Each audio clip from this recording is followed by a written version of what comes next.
Come back DSA के series में अ, हम लोगों ने पिछली जो वीडियो देखी थी उसमें मैंने बाइनरी ट्री के बारे में आपको बताया था कि बाइनरी ट्री क्या है, उसका टाइप्स के बारे में बताया। इस वीडियो में मैं लेकर के चलूँगा ऑपरेशंस के बारे में। तो इसमें देखिए ज़्यादा ऑपरेशंस तो मुझे नहीं लेकर के चलने हैं। ऑपरेशंस ऐसे लेकर के चलने जिसका यूज यानी इम्प्लीमेंटेशन आपको करना हो, यानी कि बार बार जिसका यूज आता हो। तो देखिए जैसे ट्री को इम्प्लीमेंट करने की जहाँ तक बात है, तो ट्री को इम्प्लीमेंट करने का दो तरीका है। आइदर आप यूज कर सकते हैं इसको एरे को लेकर के, हाँ, और दूसरा तरीका है लिंक्ड लिस्ट। हाँ, ये दोनों तरीका में से कोई भी लेकर के आप चल सकते हैं। तो देखिए एरे लेकर के यदि चलेंगे तो ये स्टैटिक हो जाएगा। स्टैटिक होने का मतलब है कि पहले ही आपको ट्री के हाइट को फिक्स कर लेना होगा, हम उसके बाद उसमें ऐड नहीं कर सकते। तो हम क्या करेंगे, अब इसको अवॉइड करते हैं, एरे के इम्प्लीमेंटेशन को अवॉइड करते हैं। हम लोग डायरेक्ट लेकर के चलेंगे लिंक लिस्ट को, यानी कि according to the requirement of the situation we can increase or decrease the size of tree. तो इसीलिए हम लोग लेकर के चलेंगे यहाँ पर आपको लिंक लिस्ट को। तो मेन पहले डिसाइड ये करना होगा कि कितने तरह के ऑपरेशंस को हम लोग फॉलो करेंगे।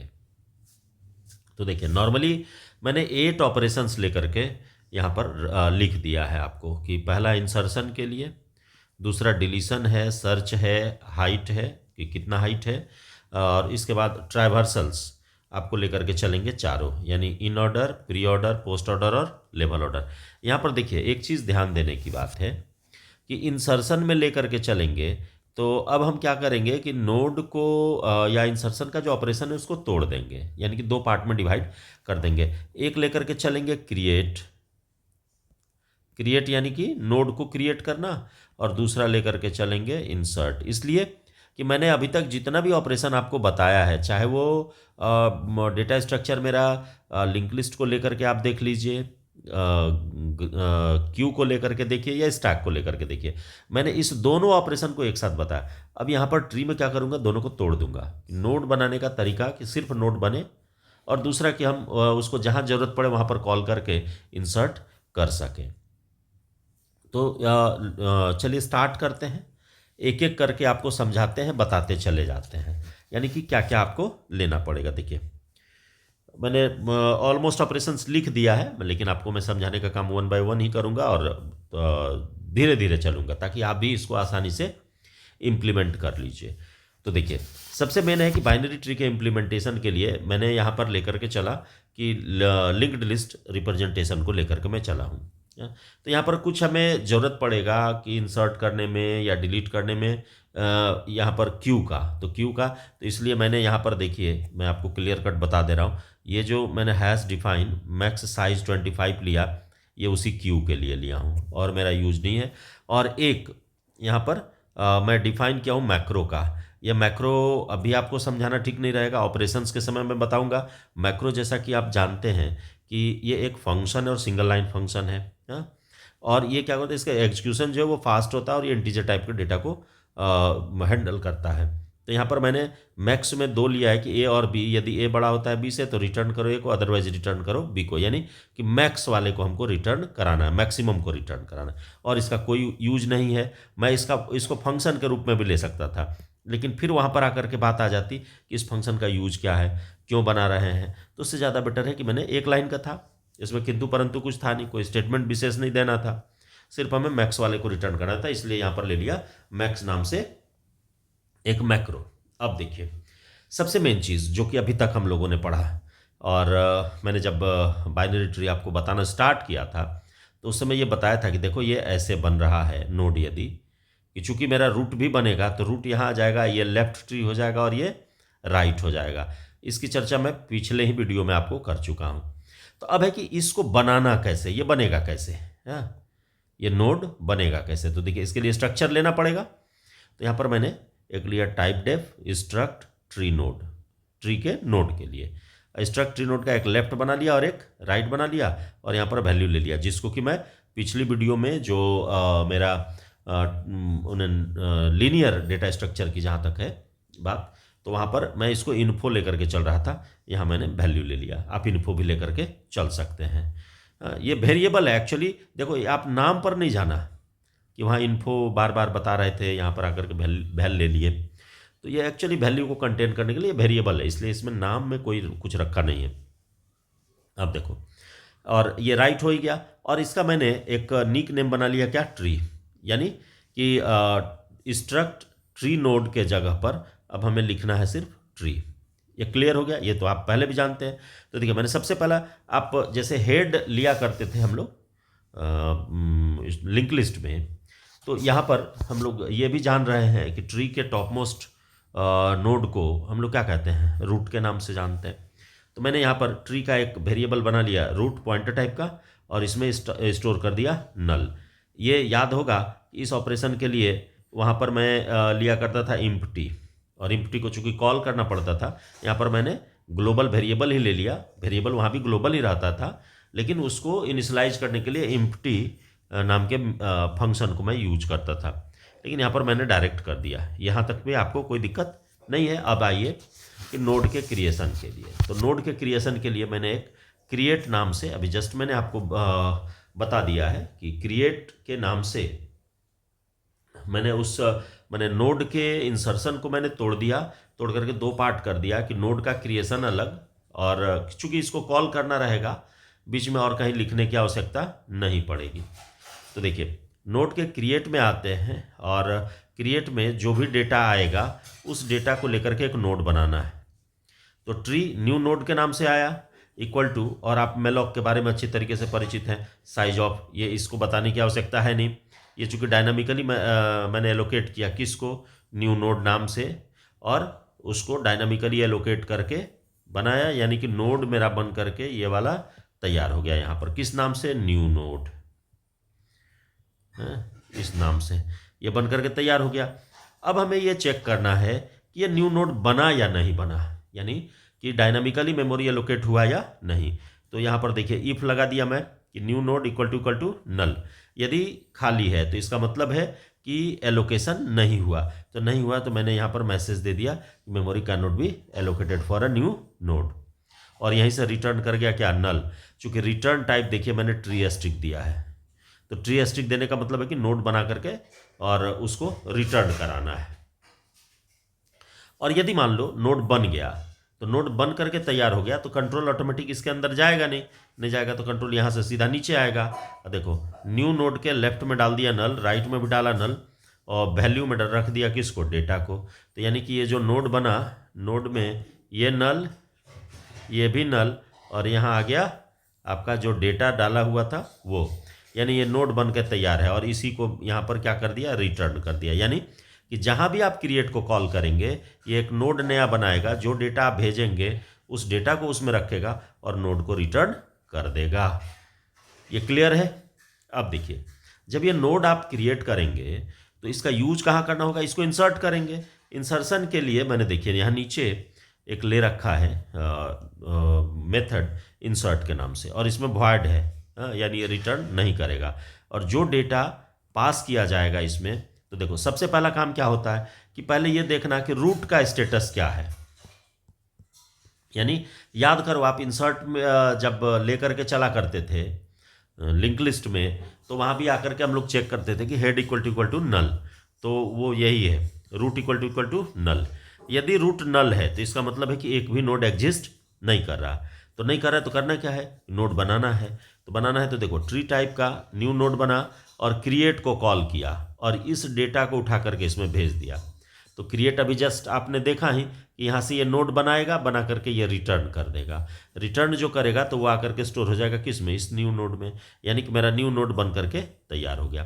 और नहीं तो क्या करना होता, ये वाला कोड आपको यहाँ से ये लाइन उठाते और ये वाला उठाते, देन आकर के उसको यहाँ ऐड करना पड़ता है। आइदर यहाँ पर हम लोग ऐड किया करते थे। तो अब ये आसानी से आप जहाँ चाहो जैसे चाहो उसको खाली कॉल करेंगे और उतना ऑपरेशन मेरा होकर के रेडी हो जाएगा। अब देखो यदि ये बन गया तो बना, तो उसका एड्रेस किस में आ जाएगा, न्यू नोड में। अब यहाँ आकर के चेक कर लिया कि इफ़ न्यू नोड यानी कि एग्जिस्ट कर रहा है, तो कर रहा है तो क्या करेंगे कि अब मान लो एक भी नोड पहले से नहीं है, तो रूट भी मेरा क्या है, नल है। हाँ, तो नल है तो इसी रूट में हम डाल देंगे किसको, ये जो न्यू नोड बनाए इसका एड्रेस आकर के, जैसे हेड में डालते थे फर्स्ट नोड का एड्रेस, उसी तरह से रूट का एड्रेस हम डाल देंगे किस में, हेड पहला नोड का एड्रेस डाल देंगे रूट में। तो देखो यहाँ न्यू नोड किस में डाल दिए, रूट में, पहला नोड का चला गया। और एक मैसेज छोटा सा दे देना है कि नोड विथ डेटा, जो डेटा डाला वो यहाँ डिस्प्ले कर जाएगा, बस इंसर्टेड। और यहाँ से जैसे ही ये इंसर्ट हुआ, इंसर्ट होने के बाद ये क्या हो जाएगा, रिटर्न हो जाएगा। ये तब की बात है जब रूट नल होगा तब। लेकिन अब क्या होगा कि रूट नल नहीं है, तो नहीं है तो इसका मतलब है कि उसमें ऑलरेडी आइटम एग्जिस्ट कर रहा है। तो आइटम एग्जिस्ट कर रहा है तो देखो एक चीज़ मैं आपको बताता हूँ, यहाँ थोड़ा सा ध्यान देना। हाँ, मैं पेंसिल लिया कि मान लो ये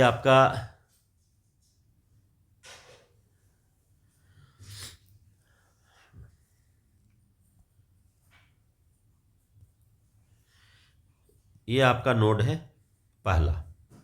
हाँ? दूसरा नोड होगा तो ये जस्ट इसके बगल में आएगा, ये तो आप जान ही रहे हैं। इसके बाद इधर आएगा, लेफ्ट राइट आएगा। हाँ? तो इसका एड्रेस यहाँ होगा और इसका एड्रेस ऐसे होगा, ये होगा, ये रूट है, ये आप जान ही रहे। तो इस तरीके से यदि मान लो ऐड करेंगे तो अब सबसे पहले इंसर्शन इतना के बाद कहाँ होगा, इसमें करेंगे, लेफ्ट साइड से होते चला जाएगा। यहाँ पर आकर के 20 रखेंगे, फिर इधर आएंगे और इधर आकर के मान लो जो भी रहेगा हाँ उसको रखेंगे, तब इधर साइड हम बढ़ेंगे। तो करना क्या होगा, देखो मान लो पहले से डेटा है इस रूट में, तो रूट में डेटा है तो हमको ये देखना पड़ेगा ना कि खाली जगह कहाँ है, इधर लेफ्ट साइड होगा या राइट साइड होगा।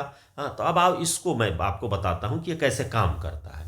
हाँ, तो देखो मैं यहाँ इसको इरेज कर दे रहा हूँ, ये यहाँ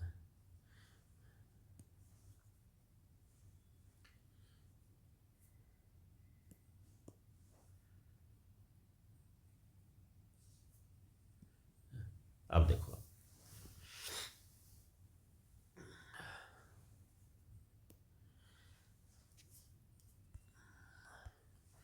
अब यहाँ पर आप ध्यान दीजिए तब आपको बात समझ में आएगी।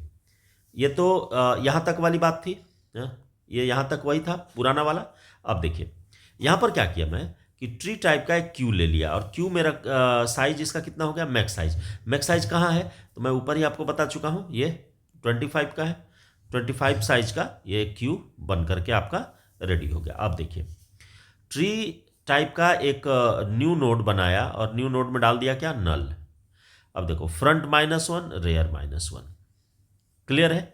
चूंकि क्यू को जब यूज करेंगे, जब एक भी एलिमेंट नहीं होगा तो फ्रंट और रेयर दोनों का वैल्यू कितना होता है, -1 रहता है। ये आप जान रहे हैं। यदि नहीं जान रहे हैं तो क्यू वाला मेरे क्यू वाले वीडियो को देखिए, वहाँ आपको क्लियर हो जाएगा। और ये भी कौन सा, एरे इम्प्लीमेंटेशन ऑफ क्यू वाला वीडियो देखिएगा तो वहाँ पर ये आपको मिल जाएगा। अब देखिए क्यू के फर्स्ट लोकेशन पर, तो अभी मेरा फ्रंट कहाँ है या रेयर कहाँ है, -1 पर है। और हमको उसके फर्स्ट मेमोरी लोकेशन पर, ये एरे यदि ऐसे बनता है तो इस लोकेशन पर आना है, तो हम क्या करेंगे कि फ्रंट में +1 करेंगे। देखो यदि इस लाइन को इसके नीचे भी हम लिख सकते हैं, फ्रंट को ऊपर कर देंगे तो ये फ्रंट +1 नहीं करना पड़ेगा, यानी कि इस जगह पर हम डायरेक्ट ऐसे इसको यूज कर ले सकते हैं। देखो ये जो आप लिखे ना, तो यहाँ पर हम इसको ऊपर यदि कर दें, यानी कि फ्रंट = रेयर = 0, ये यदि किए और इसके बाद यदि लिखेंगे क्यू ऑफ फ्रंट, हाँ, और तब जा करके यहाँ रूट, तो ये वैलिड है। हाँ, तब हमको ये +1 करने की आवश्यकता नहीं होगी यहाँ पर, ये याद आप रखना।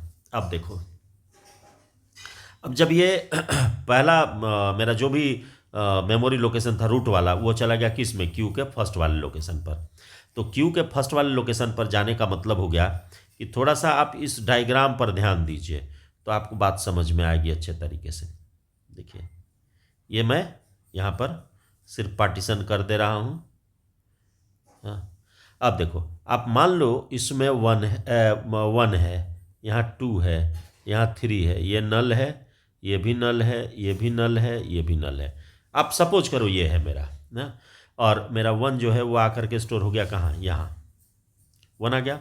फ्रंट भी यहाँ, रेयर भी यहाँ, दोनों यहाँ एग्जिस्ट कर रहा। अब देखो front less than equal to rear, front less than equal to rear, equal है दोनों, चूंकि दोनों इक्वल पर है, इक्वल पर है तो ये तो ट्रू मिला। ट्रू मिला तो देखो यहाँ क्या करेगा कि क्यू के फ्रंट वाले को उठा करके रखेगा किस में, टेम्प में। तो क्यू के फ्रंट पर कौन सा है, एक है, एक है, यानी कि पहला मेमोरी लोकेशन है मेरा ये वाला। हाँ, तो ये वाला है। इसको रखने के बाद अब देखो नीचे क्या कर रहा है कि फ्रंट को प्लस प्लस कर दे रहा है। फ्रंट कहाँ चला जा रहा है, यहाँ। हाँ? यहाँ से फ्रंट हट गया, फ्रंट चला गया आगे। अब देखो अब इसके नीचे आकर के सबसे पहला काम कर रहा है कि टेम्प के लेफ्ट में देख रहा। तो ये वाला जो अभी रूट वाला एड्रेस है ये आ गया है किस में, टेम्प में। हाँ, टेम्प के लेफ्ट में क्या देखना है कि नॉट इक्वल टू नल। स्वाभाविक है कि नल नहीं है, तो नल नहीं है, इसमें एड्रेस है किसका, इसका टू वाले का। तो करना क्या है कि टेम्प के लेफ्ट को उठा करके डाल दो क्यू के रेयर पर और रेयर को आगे बढ़ा दो। यानी इसका वैल्यू कितना, टू, टू यहाँ आ गया और रेयर भी यहाँ आ गया, यहाँ से हट गया, रेयर भी आगे आ गया, टू का एड्रेस यहाँ आ गया। अब देखो और इसके बाद जब आप आगे बढ़े यहाँ से लेफ्ट को यहाँ ले आया, टेम्प के लेफ्ट को उठा करके डाल दिया किस में, क्यू के रेयर पर। अब देखो अब इसके बाद यहाँ से इल्स में तो जाएगा नहीं, इल्स में नहीं जाएगा। तो अब इल्स में नहीं जाएगा तो इसका मतलब है कि यहाँ से लेकर के आपको यहाँ तक ये नहीं आएगा। हाँ, तो नहीं आया तो इसके बाद कहाँ जाएगा, देखो अब थोड़ा सा खाली ध्यान दो, ये आ जाएगा यहाँ नीचे इस लाइन में, यानी कि टेम्प के राइट को चेक करेगा, नॉट इक्वल टू नल। तो ये भी वही है, नॉट इक्वल टू नल। तो अब ये राइट वाले में किसका एड्रेस है, आप देखो राइट वाले में एड्रेस है किसका, 3 का। तो ये अभी सेम वही काम कर रहा कि रेयर को फिर प्लस प्लस किया और टेम्प के राइट को उठा करके डाल दिया यहाँ। तो यानी यहाँ आ गया 3 और राइट यहाँ से आ गया कहाँ, यहाँ। अब आप देखो डालने के बाद इसके इल्स में भी नहीं जाएगा, नहीं जाएगा तो यहाँ से कंट्रोल फिर वापस आएगा, फिर लूप में आएगा। तो लूप में आने के बाद यानी कि लूप में यहाँ फिर आया वापस कि front is less than rear, स्वाभाविक है कि लेस देन है। तो अभी कहाँ है फ्रंट, यहाँ है। हाँ, तो यहाँ तो फिर फ्रंट से निकाला। हाँ, और उसको उठा करके डाल लिया, देखो यहाँ आप। हाँ, फ्रंट से निकाला क्यू को, हाँ फ्रंट से, और उठा कर डाला किस में, टेम्प में। तो यानी कि अब टेम्प कौन सा बन गया, 2 बन गया टेम्प, यानी टीएमपी अब यहाँ आ गया। हाँ, अब देखो यहाँ पर चेक किया कि नॉट इक्वल टू नल, नहीं, अब तो लेफ्ट नल है इसका, इस टेम्प का लेफ्ट क्या है, नल है। तो लेफ्ट नल है, तो नल है तो यहाँ देखो इल्स में आ जाएगा, ये तो फॉल्स हो गया, इल्स में आएगा और न्यू नोड के अंदर कॉल कर देगा किसको, क्रिएट डेटा को। क्रिएट डेटा को कॉल किया और मान लो हम यहाँ से 5 ले करके आए थे, तो ये 5 नोड बन करके तैयार है मेरा। जैसे यहाँ क्रिएट को कॉल किया कि ये नोड बन के मेरा तैयार हो गया, यहाँ 5 है, ये भी नल, ये भी नल। अब देखो अब यहाँ पर यहाँ इफ न्यू नोड यानी कि इसको चेक कर ले रहा, यदि है ही, बन ही गया है। तो बन गया तो क्या करेगा, टेम्प के लेफ्ट में, यानी टेम्प का जो लेफ्ट जहाँ नल था इस जगह पर ला करके ऐड कर देगा किसको, न्यू नोड को। यानी इसका एड्रेस जो है ये आकर के यहाँ आ जाएगा, ये नल जो है ये खत्म हो गया। तो देखो नोड इंसर्ट हो गया। हाँ, और यहाँ पर आपको मैसेज आ जाएगा कि node with data % was inserted. हाँ, और ये डेटा जो है ये इस जगह पर डिस्प्ले करेगा। तो इसी तरह से जब लेफ्ट साइड नहीं मिलेगा तो लेफ्ट, अब इसमें मान लो आएगा तो इसके लेफ्ट में तो नहीं है ना मिलेगा, अब किधर मिलेगा, इसके राइट खाली मिलेगा, खाली मिलेगा तो इधर आ जाएगा। हाँ, तो ये इस तरीके से इंसर्शन का ऑपरेशन आपको चलते रहेगा। तो यहाँ पर भी उसी तरह से देखो, जैसे ये लेफ्ट साइड था तो यहाँ आया। अब यदि मान लो राइट साइड होता तो क्या होता कि राइट साइड आता और उसको नल मिल जाता, तो कंट्रोल इसके अंदर नहीं जाता, आ जाता इल्स में। इल्स में आता, देखो क्रिएट नोड को कॉल करता। क्रिएट नोड को, जैसे अभी का जो सिचुएशन है इसके अब जो आएगा तो लेफ्ट तो मैंने लेफ्ट इधर तो आपका नल नहीं है, तो नहीं है तो क्या करेगा, इसको इंसर्ट कर देगा। लेकिन अब आ जाएगा इसके किधर, राइट साइड। तो राइट जो आएगा तो राइट आएगा तो यहाँ पर क्रिएट डेटा को जो कॉल करेगा तो देखो यहाँ आकर के अभी किस साइड डाल देगा, टेम्प के राइट साइड में डाल देगा किसको, नोड को। यानी अब जो आ जाएगा वो है इस साइड आकर के, जो अब अगला इंसर्ट करेंगे तो यहाँ करेगा। जब ये भी भर जाएगा तो भरने के बाद देन राइट साइड वाले पर जाएगा, और देन क्योंकि यहाँ पर देखो 2 के बाद किस पर आएगा, 3 पर आएगा ना। तो 3 पर आएगा तब ना, 3 के बाद ना फिर इस पर 5 पर आएगा। हाँ, 5 के बाद फिर देन अगले पर आएगा। इसी तरह से ये चलते रहेगा। तो इंसर्शन का जो ऑपरेशन है वो इसी तरह से आपको चलेगा। तो ये आज मैं यहाँ तक ही आपको बताया कि इंसर्ट नोड कैसे करेंगे, नोड का क्रिएशन इंसर्शन कैसे होगा, ये आप इस वीडियो में देखें। अगली वीडियो जो मेरी आएगी उसमें मैं आपको बताऊंगा कि कैसे जैसे डिलीशन का ऑपरेशन करना है, सर्च है, वो सारा चीज़ कैसे आपका काम करेगा वो मैं बताऊंगा। चूँकि वीडियो लंबी हो जाएगी और ये देखो थोड़ा सा आपको पिछला जो कंसेप्ट है क्यू का वो आपको मालूम होना चाहिए और जो लिंक लिस्ट का कंसेप्ट है वो मालूम होना चाहिए। दो चीज़ यदि आपको मालूम रहेगा तो ये प्रोग्राम आप आसानी से समझ सकते हैं। ये मैं मानता हूँ कि ट्री से आकर के थोड़ा जो उसका लॉजिक है, लॉजिक थोड़ी कॉम्प्लेक्सिटी आती है, ये मैं मानता हूँ, लेकिन वो कॉम्प्लेक्सिटी आसान तभी रहेगा आपको जब आप पिछले दोनों वीडियो को जानते रहेंगे या समझते रहेंगे टॉपिक को। तो उसके लिए पिछला वीडियो आप देख सकते हैं। तो मिलते हैं, चूँकि लंबी वीडियो हो जा रही है, तो अब मिलते हैं अगली वीडियो में।